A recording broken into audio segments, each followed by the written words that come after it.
But I would say like I don't anticipate Call of Duty running at 120 frames a second on Switch 2. I Not think on the highest settings, no. Not on the yeah, highest settings, no. And that again depends on the architecture and the ease of porting it, right? Because if you have an architecture that allows you to port it to the optimal setting, then yeah, you are right. They're gonna have the Nintendo games run the best on that. But I mean, I would love an OLED screen, but we'd be paying a lot more for it. And as much as the price is, I think, shocking to some, I think they still did think about every nook and cranny of how they could kind of penny pinch with what they do with that device.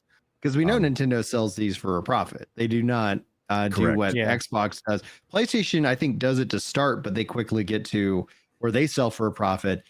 That being said, the price I'm not shocked by. I was thinking they might come in at 400, like I was like at a minimum, and then coming in at 450, it's like kind of makes sense. But then you got like kind of points like Reinhardt is saying that if the Switch 2's price isn't the tariff price, something like 560 with the 25% tariff.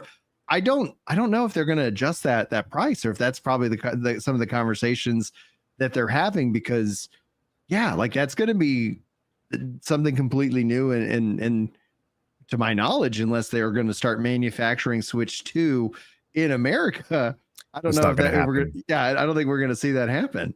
No. And we know that the majority of manufacturing now for Switch 2 is in Vietnam. I think it's under Foxconn. Foxconn's a big manufacturer of a lot of technical devices, including the iPhone. Now we know Apple's transitioning manufacturing capabilities to America. What is it, a couple billion they're investing in manufacturing? It's like 500 billion for the Houston area. So yeah, that's not going to be tomorrow that happens, right? That's going to take some time to get up and running.